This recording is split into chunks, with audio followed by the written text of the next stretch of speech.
and I'm gonna admit them all too.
All right, I think we've got most folks in. Fantastic. Well, welcome everybody. Thanks for joining us. I know that most of you have been on for a couple of these already, and we're pleased to have you again with us this evening. I'm delighted to introduce our Associate Headmaster and Director of College Counseling, Megan Harlan, who's with us tonight, joined by Wilson Torres, who's a current senior, and Kara Chang, who graduated last year. And the three of them hopefully will shed some light on how we tackle the college process.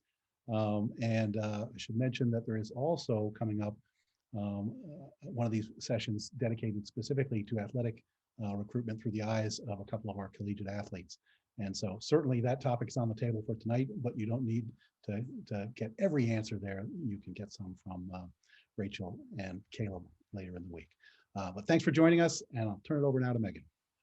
Okay, well, thank you. This is one of my favorite things to do, even though I think it's kind of strange at different times to be hearing from the person who helps you get you out of Groton when you're considering whether or not to join Groton.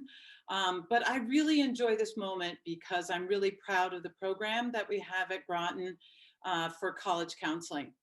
And so what I think I'll do is I'll start off and I'll talk a little bit about our philosophy, which is a very student-centered approach. We believe that the student should own the process, and our goal as college counselors is to help our students find programs and colleges that are the right fit for them. Now, that'll probably seem similar to almost every boarding school or prep school that is out there. What I think really distinguishes our program is actually how much of a team we focus on in terms of the college counselors. I think I work with the greatest office. I love my colleagues, Mark Macon, Rob O'Rourke, and Ryan O'Donnell. Together, we actually have a great deal of fun. I think that we have the best jobs in any prep school. I think to be a college counselor is an unbelievable job because you get to work with fantastic kids like the ones I have here tonight. And you get to work with students when they're trying to consider, you know, what is it that I like? What is it that I want to do? Who do I want to be? And that's such an exciting time to join an adolescent. So I think that makes this job incredible. I think this job is also wonderful because I get to work with great colleagues like Jamie and Chica within Groton, but I also have an entire world outside of Groton with college counselors. Every year, college admissions counselors.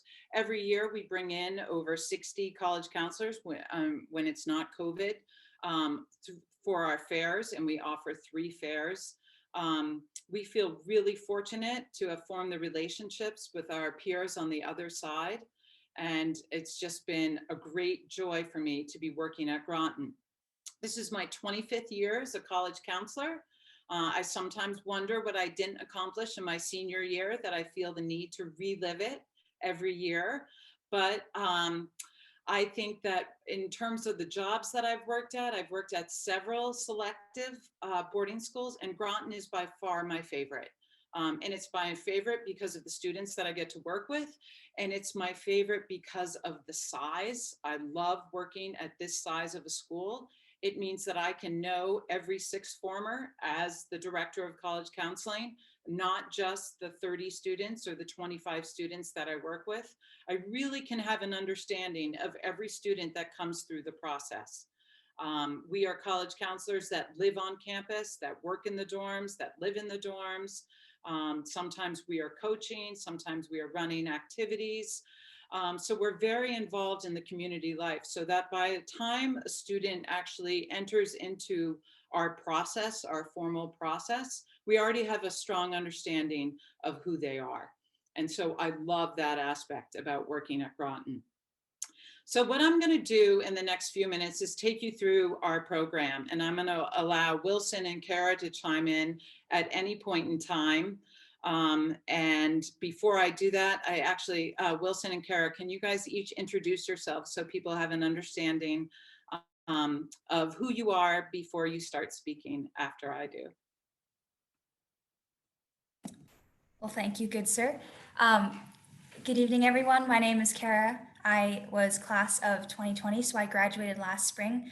I'm currently a freshman at Harvard University.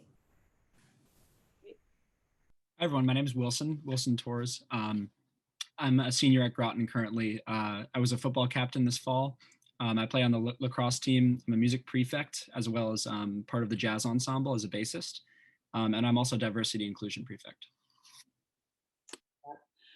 Karen Wilson, I'm wondering if either of you want to talk a little bit about your experience with the college office, just in terms of the team approach that I talked about, working with Mrs. O'Donnell, who's our office manager, any aspect of that that you want to add to what I was talking about.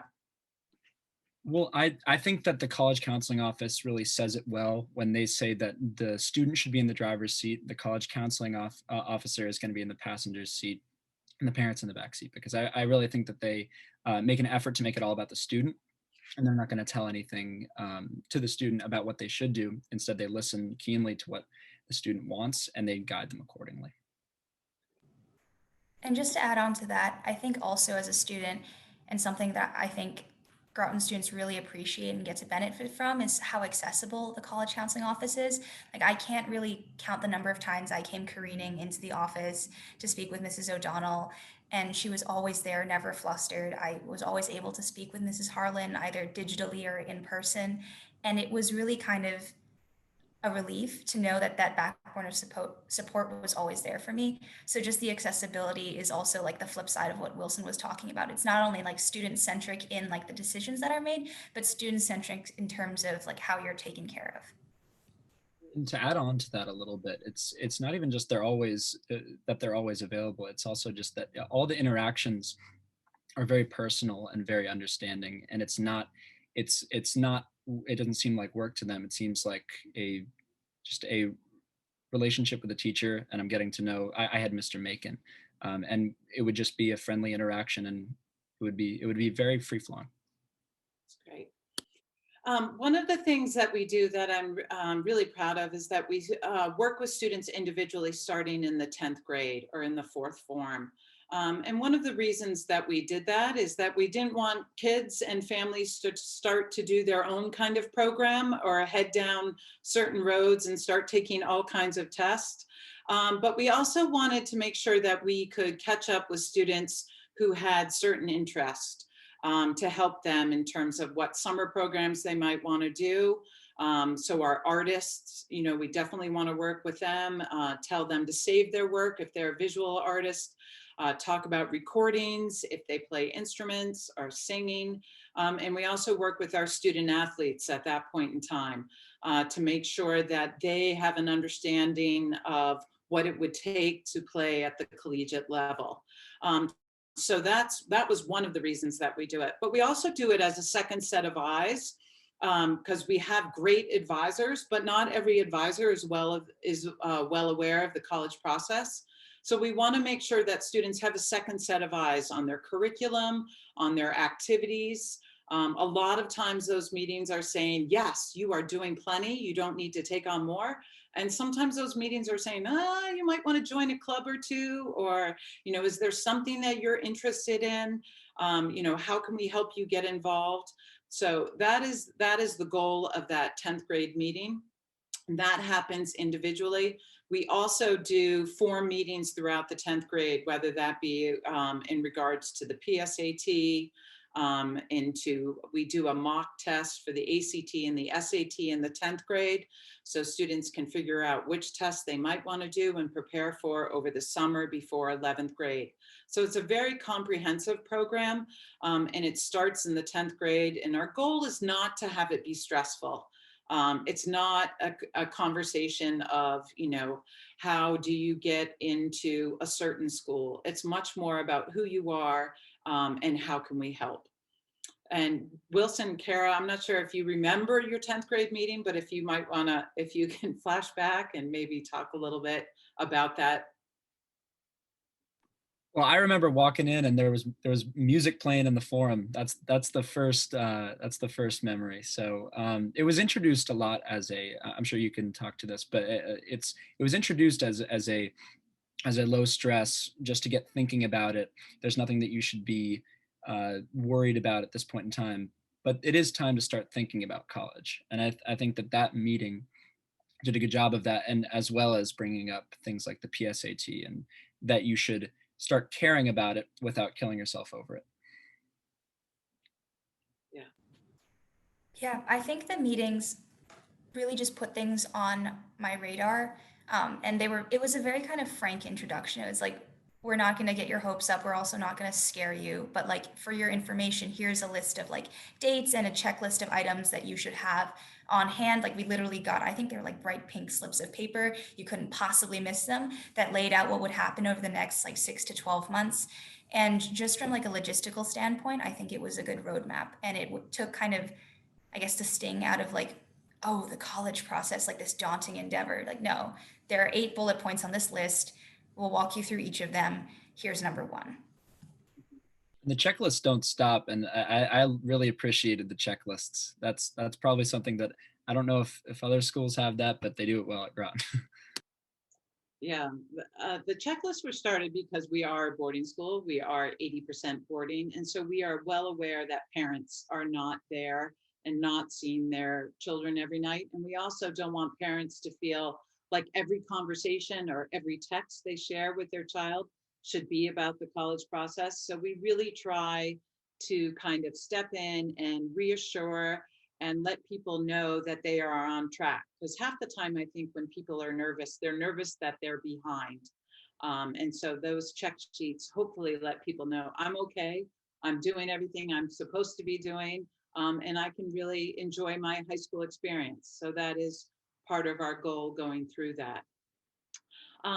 As we move into the 11th grade, it kicks up a little bit in the fall in testing. We have somewhat of an aggressive testing plan, but I actually really like our testing plan. We have district testing. Before all of COVID, we had tests that take place on our campus for both the ACT and the SAT during the week. And we have that for all of our 5th formers right away, starting in the fall. We think that's important for them to get an understanding of where their tests are. Some of them are one and done, and then they don't have to worry about testing. Some of them know that they need to study for one more and then can be done. So we try to do that early in the junior year. And so that is the focus of the fall of the junior year. And I don't know, Wilson and Kara, if you want to add anything. Testing isn't that much fun, but we try to give it a set program so kids don't have to worry about registering or not registering, and so parents don't have to worry about that as well. Yeah, all right, so I'm going to move on to more exciting things. So right before the December break, we meet with all the 5th formers. And again, I always try to have music. I always try to kind of set the tone and make sure that the students are aware, not only are they going through this individually, but they are going through this as a form. And it's really important to us that the students learn to support each other, that they understand that they are not each other's competition. And I think that is one of the things that really makes Groton unique, is that we have a lot of high-powered students, but that they have an understanding that they're not competing against each other. And they really work to support each other. And that's wonderful to see as a college counselor. So we start that with them in about December of their 5th form year. We send them on their way for a long questionnaire over the December break, where some of our students process best by writing. So we want them to share their thoughts with us. And then we begin the college process in earnest in January of their junior year. And that is actually my favorite time to work with students, because it's not, again, this is not a time of how do you get into, Kalamazoo College. This is really about who are you? What have you liked at Groton? What have you not liked at Groton? It's really 45 minutes that we get to spend with kids and get to know our students. And that's really one of our favorite meetings. And then we transition into more college lists and different aspects like that. But Kara or Wilson, do either of you have anything to share about that time of the 5th form in the winter? I think the thing that sticks out to me most from that period of the college process was like, I guess the best way to call it is the orientation of it. Because instead of like looking at schools or like jumping to a list, I remember distinctly sitting down in Miss Harlan's office and like we literally sat and I think she asked me like what my favorite class was. And like we started from there, like something very real, something very concrete, and something that was like intrinsically tied to who I was as a person. And because I think that hit so early in the college process for me, that's what I maintained. So even like throughout the rest of the junior year and then into my senior fall, like when we started to introduce some of those nitty-gritty logistics, some names that could maybe be potentially stressful, it always came from a place that I felt I as an individual was making a choice, not as a number or even like as a student, like me as a whole person. And that I think took a lot of the stress off of me because I went about this less looking for a name and more looking for a place. So that was really important to me, like the winter of my 5th form year. So, in my college process, I sort of took the sports recruitment route, which again, there's another event I think Ms. Harlan later this week that'll talk to that a little more. But I know that just to speak to that quickly, that winter of my 5th form year was the big time where I was meeting with my college counselor a little earlier than some people to work through questionnaires, work through some any outreach to certain coaches. And then I remember there was that refreshing meeting where we just met to talk about the questionnaire, as Kara said.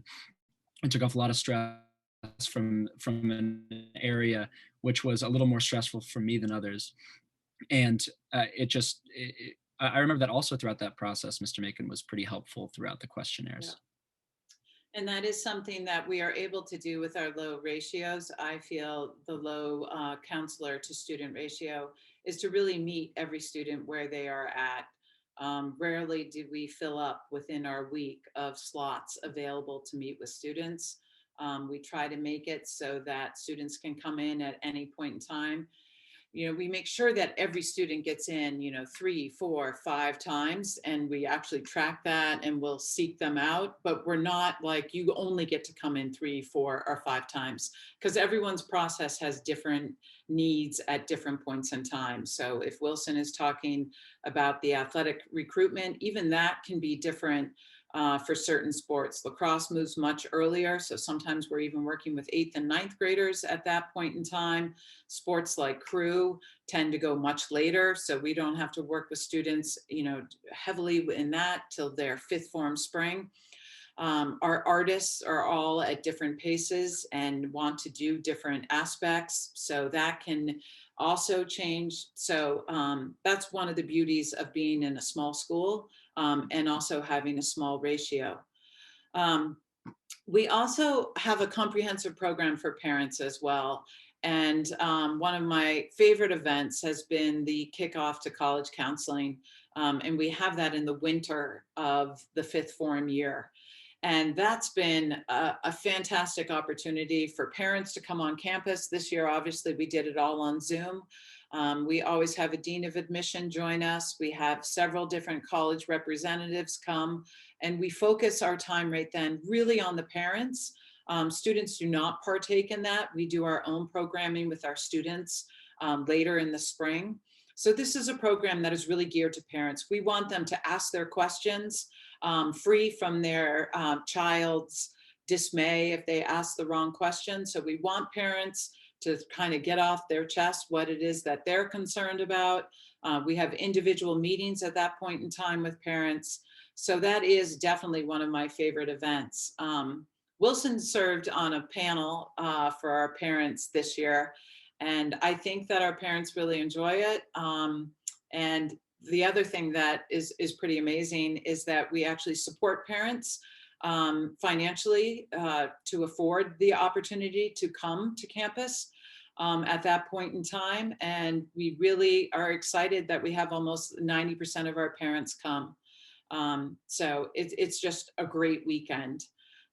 So that is the bulk of the parent program. However, we meet with parents pretty consistently whenever parents have the time, and when we have the time, we set up appointments in advance. Now we Zoom pretty easily, but before it used to be phone calls. So we want to make sure that we are there for parents. We don't want things to fester. We want them to be able to ask their questions. So that is an important part of what we do. I will say, though, that usually between the hours of 9 and 3, we really try to save that time for our students. And we'll talk with parents in the evening or in the early morning or in the afternoon. So that's our role within the parent program. And then moving along, we start to move right into, here's a college research list, and we have them research that list. That is not their list that they are limited to. We really try to make sure that they are looking at a wide span of schools when we give them that research list. If they give us criteria, we will put in schools that don't meet that criteria just to make sure that they want a large university in a city. We want to put on some small schools. We want them to know what they're not thinking about. And if they cross that off, then we definitely listen to them. But we want them to make sure that they research pretty thoroughly a wide range of opportunities in schools. We do not look at our job as someone who's always starting out, telling them where they can and can't get into, certain schools that they can't look at. That takes place much later in the spring. I don't want students focused on where they can and can't get into when they are researching schools, because if they find a school that they like, that is going to be really hard for them. That's great if I know that they love that school, because then I can find other schools that are less selective that meet that same criteria. So that's really how we develop, say, the college list and send them on their way to research, hopefully visit over spring break. And then right before they go home for the summer, between their 5th and 6th form year, we send them with a list. We mail it actually home. And one of the things that I love that we do about that list is if Wilson is working with Mr. Macon will meet with Mr. O'Rourke and myself, the three of us, and we will go through Wilson's list. And he will say, here's what Wilson is interested in. And then we join in with our opinions to see if there were any schools that were missing. Sometimes when we also say, oh, that school's going to be a reach or possible, we check each other, because like a parent, when you start to work with a student, you think that they're amazing. And sometimes you're not always looking at realistically what their chances are. So we work together as a team when we are developing lists for students. And then over the summer, we ask them to complete a common application.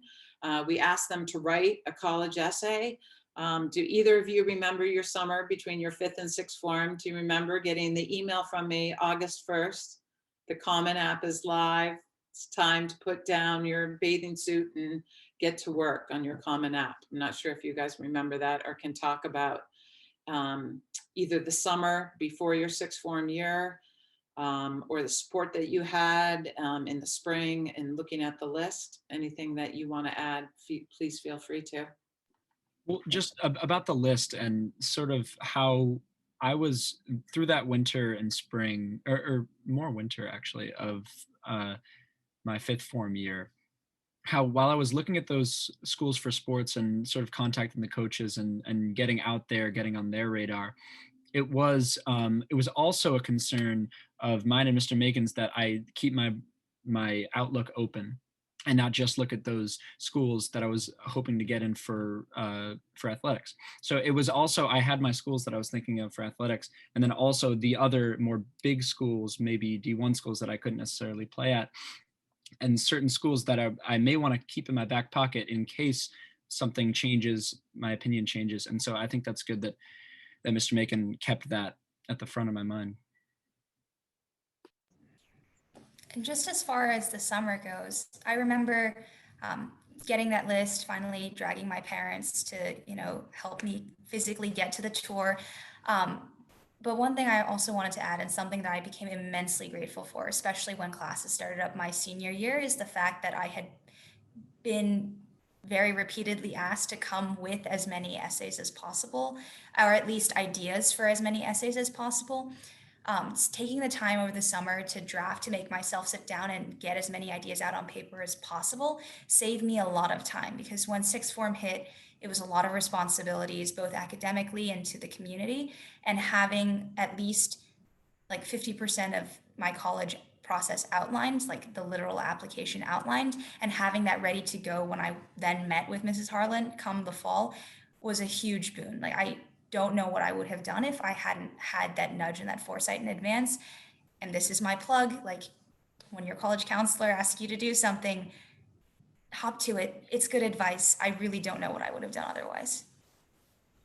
Yeah, I very much do you mind if I so I very much agree with that. And I also want to add that throughout the summer, particularly for my recruitment, but because summer was when I was sort of deepest in the sort of dance between this college, that coach, this coach, and that coach. And it sort of really is a game, and a confusing game that I was very new to. And I know that Mr. Macon was available over the phone, over Zoom, as much as I needed him, whenever I needed him, because there were specific deadlines that these coaches set.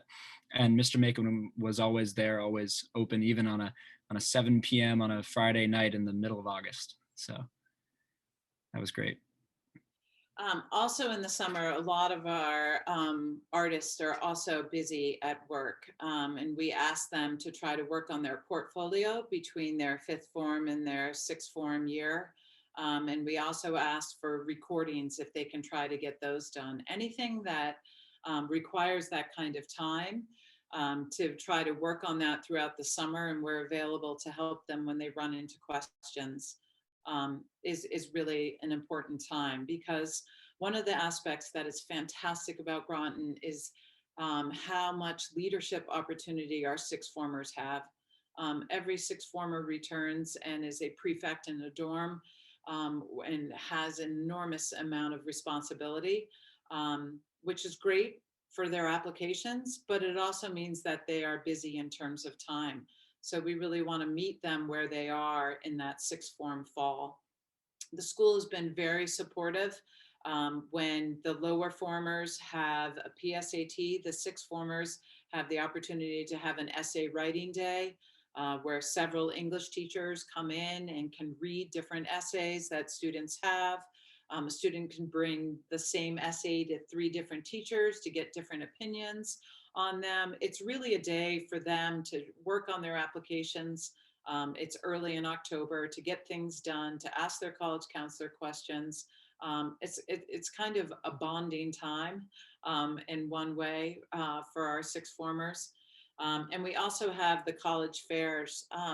Wilson and Kara, I wonder if you could talk a little bit about your experience with our college fairs. I think we might have little different experiences. I was lucky enough to go to mine in person.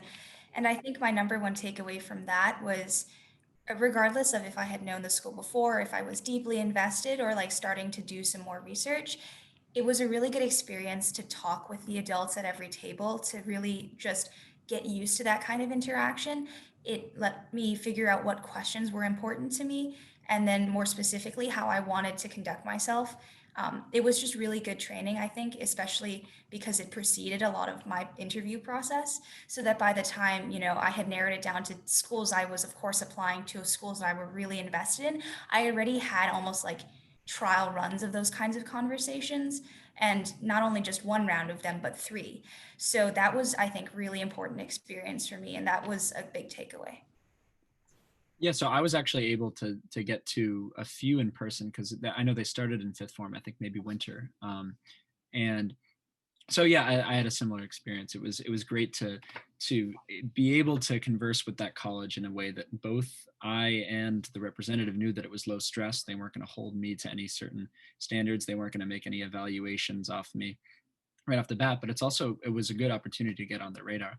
And then I remember later in the summer, I'm not sure if that was the same thing, but at the end of summer when we had where we could sign up for different colleges, at that point I had already committed to a school, and it was a great opportunity to get to know them in a little more depth beyond what I've learned from the coaches from an athletic outlook, and it was a way just for me to get acquainted with them in a way besides sports.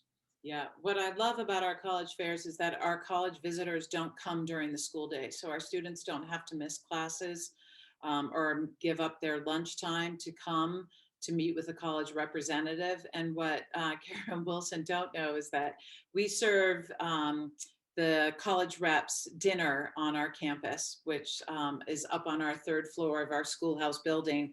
We serve them dinner while our students are at sit down dinner. And we have our sixth formers come in first, and then we have the fifth formers.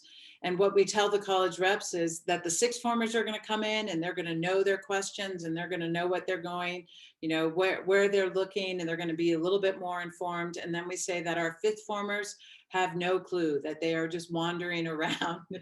And so our college reps have loved that experience. They've loved having our sixth formers there and then having the energy of our fifth formers who are just wide-eyed and walking all around and looking forward to talking to different college reps. And it's really just an experience for them, not so much to find the college of their dreams, but to get an understanding similar to what Kara was talking about, that, it's not a scary process and that these are actually great people who are really interested in getting to know them and Groton as well. So, and then moving on later into the sixth form year is a lot about filling out applications and reading essays and a lot of detail work. We meet with students almost weekly with each one of our students that we have is how that time ends up happening. We make sure that we have group meetings so that everybody is hearing the same message at the same time with, who should send scores and who should not send scores. Nothing is left to chance really for the students. We really try to guide them through that. We are taking them through the financial aid process, through scholarship process. We work with them on filling out financial aid paperwork if parents aren't able to help in that. So we are really trying to meet all of their needs to help them apply in that sixth form fall. And just about all of our students will submit an application. It won't be early decision. Only about 30% will submit an application to an early decision school. But many of our students will be applying to a UCAS, a school in the UK. And that is a very early deadline. They'll be applying to a school at University of California, which also has an early deadline. So there's a lot of our students submitting applications throughout that fall. And then as we move in through the winter and into the spring, we work again about the form staying together, how to handle decisions, how to ask each other where they're applying or not ask each other. Again, we remind them that they're not each other's competition. And then we work when decisions start coming in, which are going to be, this week and next week for us as college counselors, working with this year's form with their current decisions coming in. And that is the entire process in a 34-minute nutshell. There's many more aspects to it, and I would love to answer any of your questions, or if you have questions for Wilson or Kara, you can gear them that way. Jamie, do you want to work with folks on how they want to ask questions?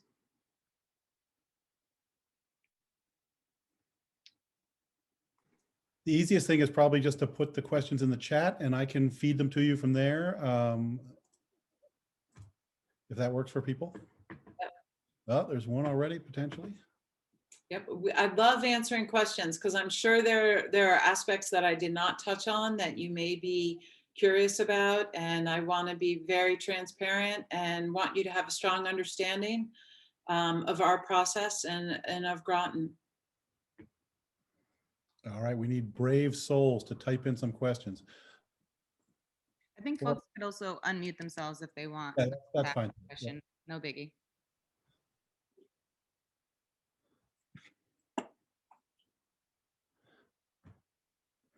Perhaps your description was so comprehensive.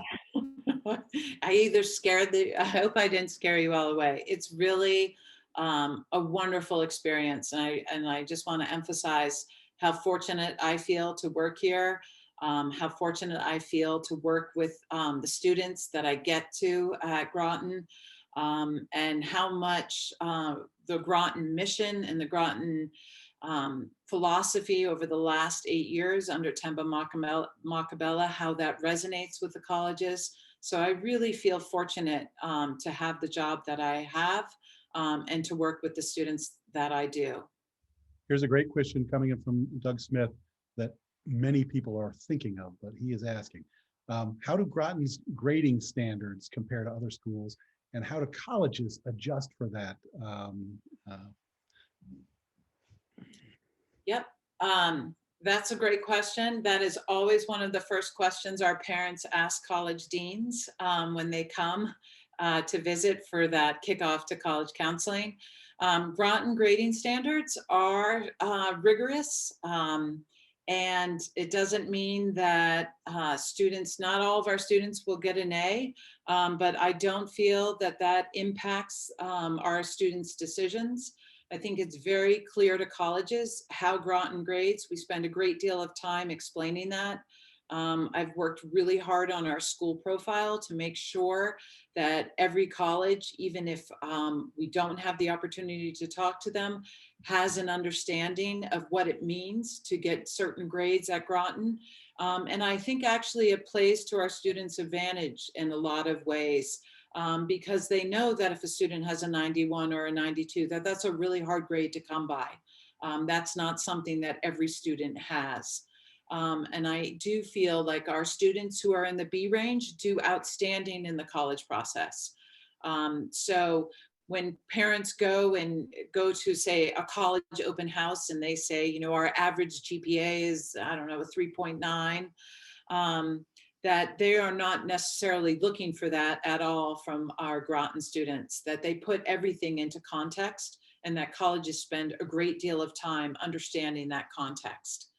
So I hope that answers that. Question about familiarity with the Naval Academy procedures. I know we send a few kids there, so I assume you know the ins and outs. That is another area of why we meet with students in 10th grade, because if they are interested in service academies, that is one of the questions that we ask. And we work with them right from that point in time. Oftentimes we are recommending a summer program so that they have an understanding of what that kind of commitment means. And that has been really helpful for our students. And then we work with them in terms of getting their nominations from their different senators. So that is a process that we are very familiar with. I would say that the Naval Academy is the place that we've sent the most students, but we have students, if you come on Thursday night, we have a student who is currently at Army. We have many students apply to US Air Force as well. Let's see here.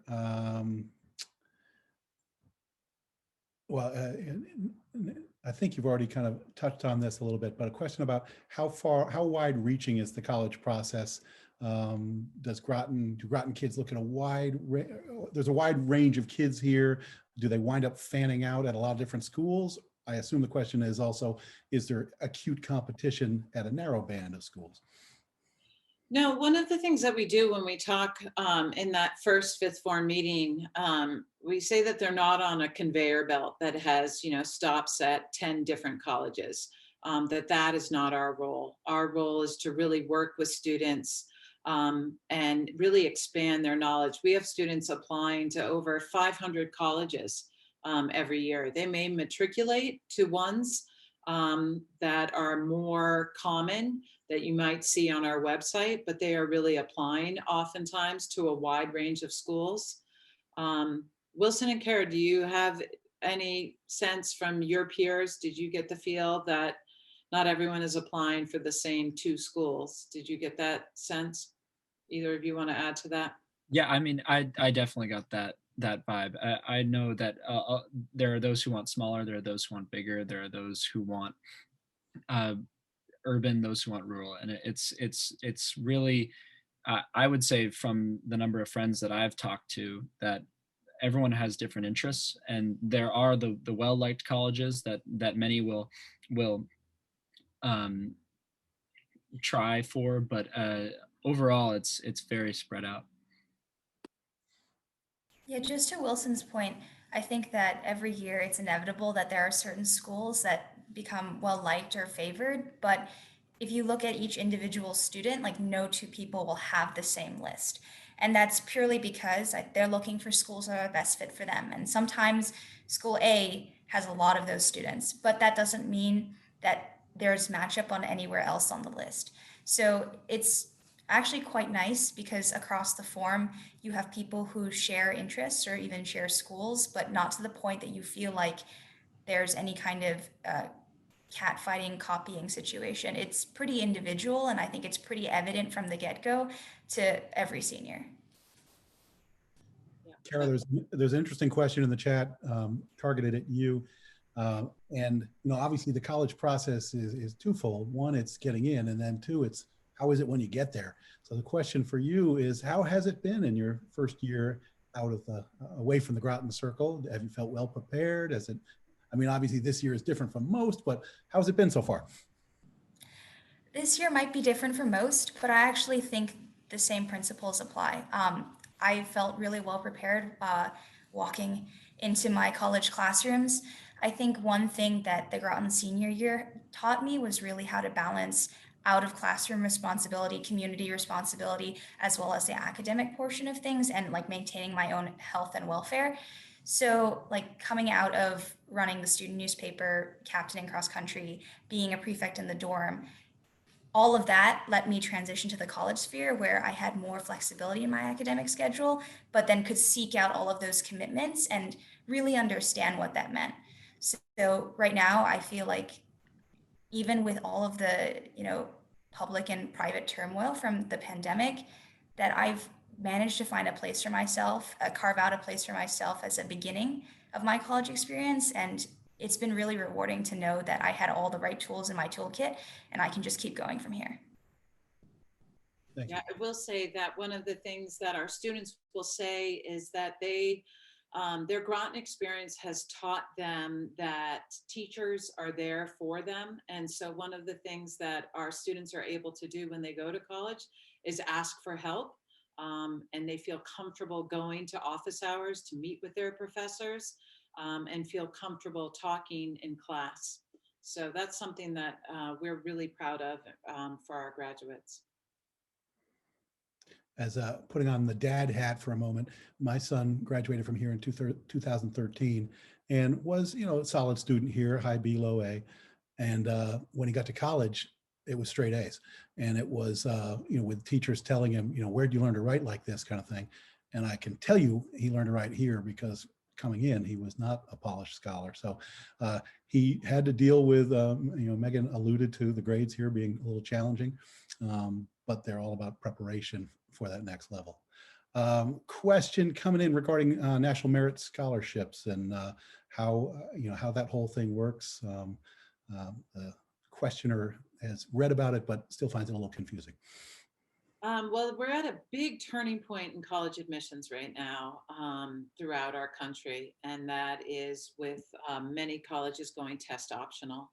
And so it's actually an exciting time. I don't view this as a scary time. I view this as, college is really looking at how they evaluate students.